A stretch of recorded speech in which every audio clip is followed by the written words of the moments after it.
Horizon Forbidden West has one legendary armor set for each playstyle, so depending on what you prefer, one of these armor sets will be the best for you, although I would argue that some are totally better than others. So I want to go over all the armor sets in this video, tell you how to get them, and there will of course be no story spoilers whatsoever. Maybe you already encountered these gentlemen in Barren Light, or when you just get into the Forbidden West, you will see them as well. They will give you your first salvage contract, which starts over here on the map. So for this, you basically have to do a set of objectives to find parts needed to make a so-called special armor set. Doing all of the requests for this one salvage contract location is not enough though. There are 3 other locations that you see right here on the map. Going here and completing all the contracts will in the end give you the Oseram Artificer armor. So completing the Dying Lands main mission and the one that directly follows will also be needed to reach these parts of the map. And I think it looks good on Aloy, but more interesting is that it's melee focused. As you might have noticed, melee is totally improved and more fun compared to Zero Dawn. But it does require the right upgrades, skills and combos to be sustainable, and this armor helps with that. Already equipping it increased the damage of the power attack, which the charged heavy attack that can also throw down small and sometimes medium-sized machines. So then totally follow up with a critical strike, and then the Resonator Blast should be enough to take these machines out. And Resonator Blast is really the key for the melee playstyles versus like the bigger machines, because that will deal the most damage. So as you might know, you of course build this up with regular strikes, and this armor also makes it easier to build up the effect. When your spear is glowing and energized, you can tap R2 or do a power attack to then apply this resonator mark, which you then have to shoot for the damage blast. And applying the mark and also the damage of the blast is increased with this armor too. Like, it's a completely different experience to take on a shell snapper like this or a Tremor Tusk as well, as you really have to worry about different attacks, which in particular makes the Tremor Tusk fight way more challenging. Sometimes the camera will be fighting you as well, but it is possible, and again, this even without upgrading the armor or particular armor weaves. But right now, without the enhancements, it's of course the best in places where melee is already really great, like Rebel Outpost. But the promise is here for machines as well, which makes me very curious. If you want to try a fun melee armor before getting this one though, then you can, for example, buy the Tenakth Marauder at Thornmarsh, which of course over here on the map, like this one, also has some nice melee perks. Not as good as the Oseram armor, but it's a bit easier to get. And of course, totally, if you like melee, do the melee pits, as this will enhance your spear damage too. But again, I will dive more into the melee playstyle in the future. Let's have a look at the other legendary armor sets that you can, for example, also buy at Thornmarsh. Of course, if you like the video so far, then leaving a like on it would really help me out. And subscribe if you haven't already for way more Horizon videos like this. At the Outfitter in Thornmarsh, you can also buy the Utaru winterweave legendary armor, which I think looks awesome thanks to the red touches, and I'm overall pretty much a fan of the Utaru look.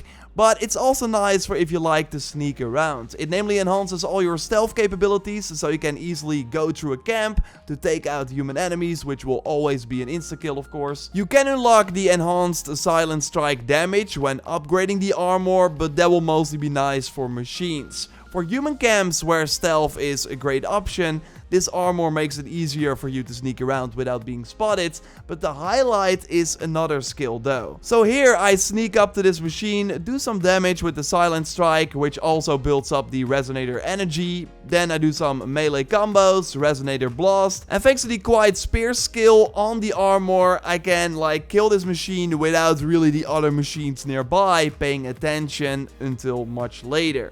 Then I did a smoke bomb and went into the tall grass, so the enemies will then lose you and they can start the encounter with a silent strike again. And this, by the way, also a tactic you can repeat many times to easily take out enemies without them being able to do anything back. It's a pretty nice tactic, and this armor makes it easier thanks to the increased smoke bomb capacity skill. This lets you carry 9 smoke bombs at the same time instead of 6 if you have the skills in the infiltrator skill line unlocked. unlocked. It's pretty strong, and you can of course buy smoke bombs at a weapon vendor, even in chain scrape already. And I think it's nice to give you an alternative, a purple armor as well, for if you have trouble getting the legendary one. In this case, it would be the Nora tracker. You can also buy a thorn marsh, which also has a very good smoke bomb mod you can unlock by upgrading this armor, and then also put on other gear if you want. And by using this armor, you also decrease your noise and can more easily sneak through camps if you want. The final legendary armor you can get at Thorn Marsh is the Tenakth Tactician, which focused on the Machine Master playstyle, making the machines that fight for you stronger,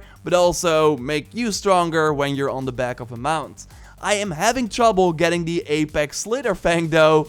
I don't think anyone found it yet, but let me know in the comments down below if you did. You do need a heart for this though. And I also think this one is harder to recommend than the other armor sets I already talked about, including the ones at the arena that I want to touch on right now. I already told you many times how to unlock this activity, but a quick recap: after the Broken Sky main mission and the main mission that directly follows that over here on the map, you can talk to two ladies in front of the arena, complete their side quest, and then you can earn medals to buy these items at a special arena vendor. Now, one armor set is clearly the worst, the Tenakth Vanquisher. For one, it's a reskin of other armors we already have in the game and that you can earn way before this, so it's not really exciting in terms of look. But it also has mostly low health perks that are just very tricky as you want to have your health up as much as possible. Like, this is very dangerous, especially on higher difficulties, as machines can now very easily take you out. I do want to quickly mention the Evader skill, which lets you dodge roll more before you stumble, which is actually different compared to Zero Dawn, because now after your third roll you lose on speed,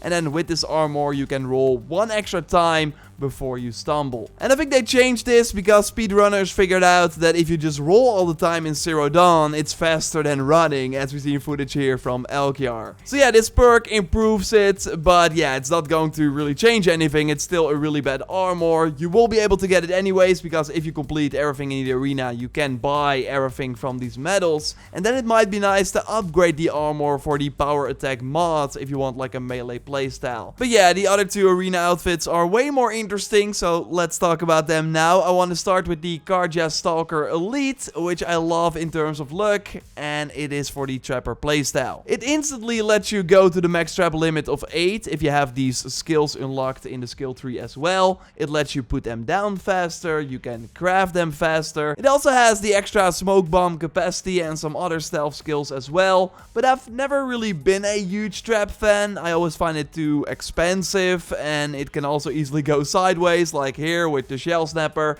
Maybe I like the skill to perfectly place them and the timing. Sure, here the Thunderjaw triggers all the traps, and then you see that it's quite powerful, so if you like that playstyle, this armor is really for you. Now please, Gorilla, give us transmog so I can still rock the look of this armor over the one that I actually like using, the Nora Thunder Warrior. That actually looks really awesome as well, but yeah, I prefer the Carja one. So I already briefly touched on this armor set in my best things you want to get early video, because if you play it right and unlock the arena as soon as possible, then it is pretty easy to get the 54 medals it costs you to buy this armor set at the arena.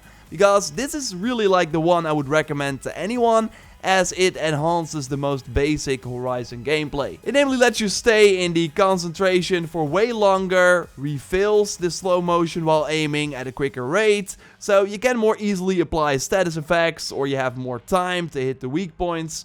The armor also comes with improvements to the weapon stamina, so that reveals faster, so you can pull off these amazing skills more often. Just everything you want if you play the game the regular way, I would say. It just makes it way easier, so totally get it. And if you upgrade it, you also get amazing mods that even enhance this playstyle way more. Of course, subscribe for way more Horizon Forbidden West videos. Let me know your favorite armor sets in the comments down below, or if you found an Apex Slitherfang, I want to know as well. A like on the video would really help me out, and totally check out our previous video on the best weapons in the game. This includes all the legendary weapons you can find, and I will tell you how without story spoilers at all. So check it out if you haven't already. For now, I'll speak to you in the next one. Goodbye.